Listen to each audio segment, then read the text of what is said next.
Hello and welcome to Rule of Three's video review for Metro Last Night, a first-person shooter for the PlayStation 3, PC, and Xbox 360, made by a Ukrainian company called 4A Games and published by Deep Silver. I'm Roy Manan, and with me today are Impressions. How are you doing?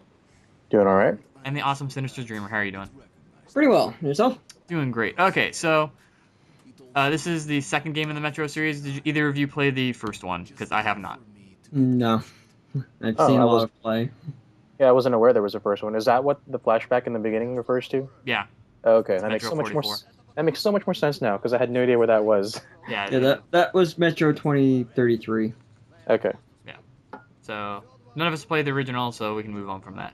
So this is a very story-heavy FPS, which is kind of a nice change. And the story follows a man named Adrian, who is a Polish ranger in a post-nuclear war setting where you live in the metro, which apparently was used as the bomb shelter during the war, and that's where everybody lives now because the surface is contaminated. So it's only been 20 years.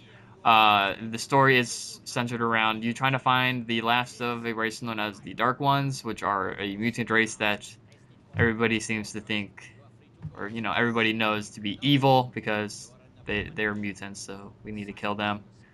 And of course, there's always Nazis and some like red, like socialist people in this. It's kind of a nice little kind of rebound to World War II kind of factions with the Nazis and Reds. Overall, I enjoyed the story. I thought it was really well done. Story-wise, seeing what I've seen of one and what I've played of this one, it's pretty well done for story-driven game. Even for a shooter, where it's like, okay, well, here's your story, here's your shooter, now go. Impressions? I thought it was pretty refreshing, especially when there are so many FPSs out there, all of them focusing on America, fighting some stereotypical race that has very un-American policies, etc. It's interesting to play as the Russian, Russians. right? Yeah, Yeah, Russian. Russians Okay. fighting Russians. Yeah, Russians, and then to see how they still combat with typical force. I mean, they couldn't break away from fighting Nazis and fighting um, Soviets or not socialist Reds, but still, it's a different change of pace to play as Russian instead of American. I thought it was a good change. It was nice seeing the Russian side of things. Well, and also because considering how tough and badass Russians are, it's curious to see him develop a game that would make a Russian shake. Not a game, a villain that would make a Russian shake in his boots. Yeah. So yeah. All right. So with that, we're gonna go into gameplay. So obviously, it's a typical FPS. You point and click and shoot things. In terms of how the aiming and reticles and all that work for that, I thought it worked fine.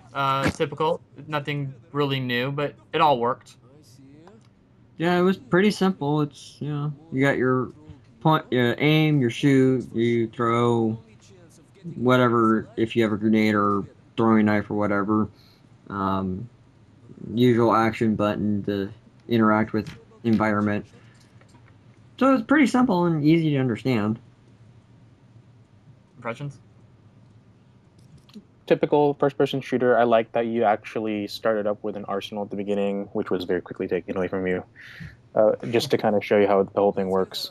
I like the customizable weapons. I like the items, the little perks that you have. Not perks, but little details you have to deal with, like wiping your mask Yeah. or using a lighter as a compass. You have to look at the way the flame goes. It did a lot to kind of to distance itself from the typical, in my opinion. Yeah, and we'll get into some of those stuff a little later. Next, I want to go into ammo. So this is more of a survival game. You are very limited on your ammo, and you have to be very careful on where you use it, how much you use, and what guns to carry. Because I made the mistake of carrying two guns at one time that were both using the same ammo and running out of it very quickly without realizing it. Until later when I had three guns that used three different ammos, and I was a little bit more, viable, but Yeah, not and only... there's also military grade ammo, which Yeah, is I was also the cash currency. Yeah, of so the you can game. use that, or you can use it to buy things. So you had to be very careful on what you wanted to use the military ammo for. Yeah, I Uh, thought that was a good, clever system to integrate. Instead of creating a separate money system, they made your ammo your money. Not that not that you were ever short, because you could find non-military grade ammo anyways. But still, it was clever. Yeah, and late game it does become more scarce. I found. And once again, you can use this also the military grade. Like I said, it's used on the shop, which is where you upgrade your weapons. Well, not really upgrade your weapons, but you buy like additional attachments like scopes, stealth, silencers, uh, stock, stuff like that to improve your gun's performance. And depending on what gun it is, each one has kind of specific ones you can add to it.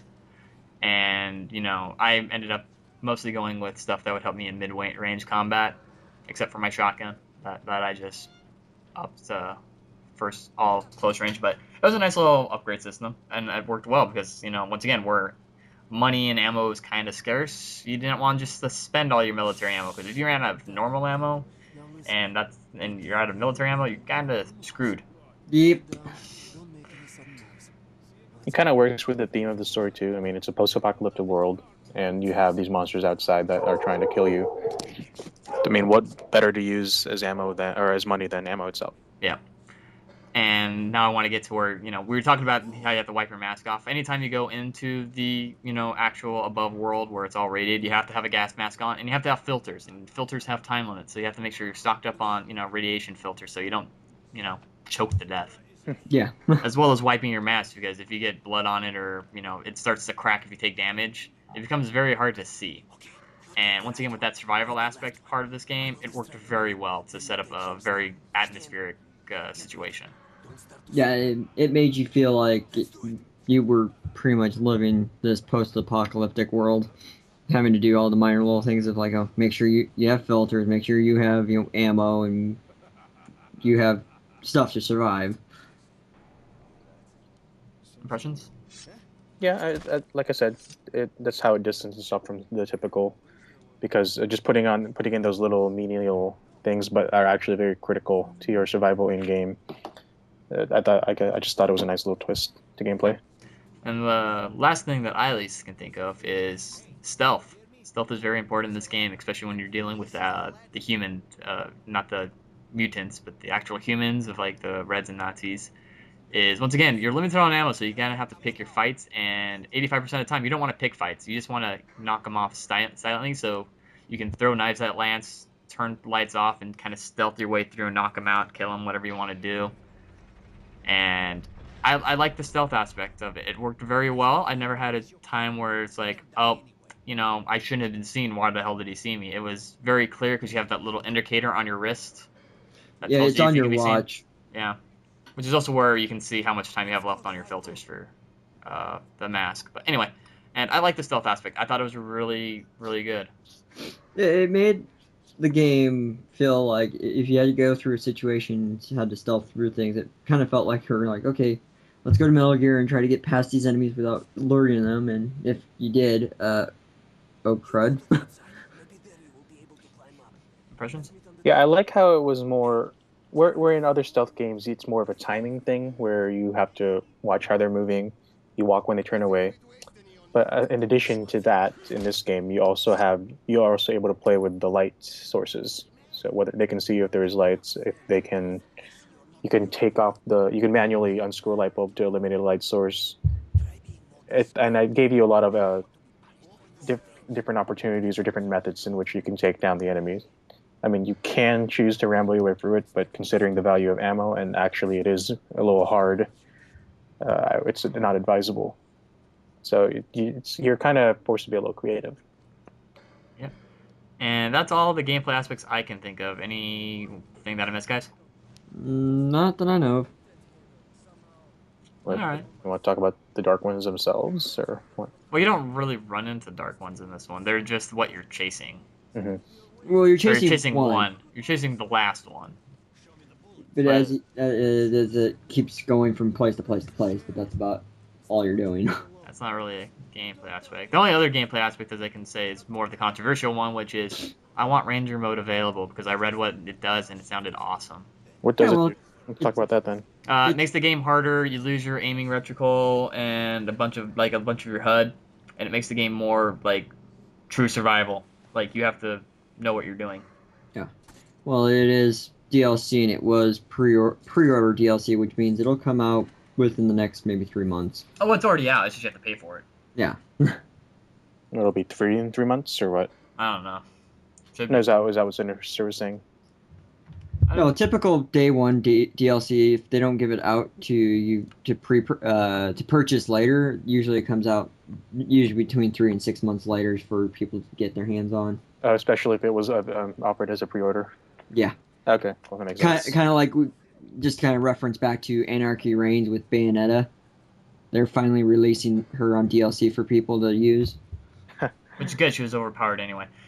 So, let's go into our ratings. So here at Rule 3, if you've never listened to one of our video reviews, we do not do a number system because I just don't like numbers. Instead, we use a buy rent pass system. Buy means it's worth the full price of the game on release. It's just that good. It's definitely go play this game kind of level. Rent means, the game was okay. It was fun. Rent it from GameFly or Redbox or somewhere. It's not really worth the full price. So wait for it to go, half off on sale at, GameStop, or buy a used copy, or bum it off a friend or something. Pass means, nuke it and nuke it so it doesn't ever see anything ever again because it's bad. I'll go first. I recommend give Metro Last Light a buy. It's a very refreshing game. I love the storyline. The gameplay was really fun. It was a nice change of pace, and I want to see what they're going to do if they make another one. I want to see what they do because this one was really good. Synyster. I also give it a buy. It was a really good game. Solid basis and very well done for a first-person shooter that actually has a good story to it. I'm looking forward to trying to finish the game so that I can get all the way through. And impressions.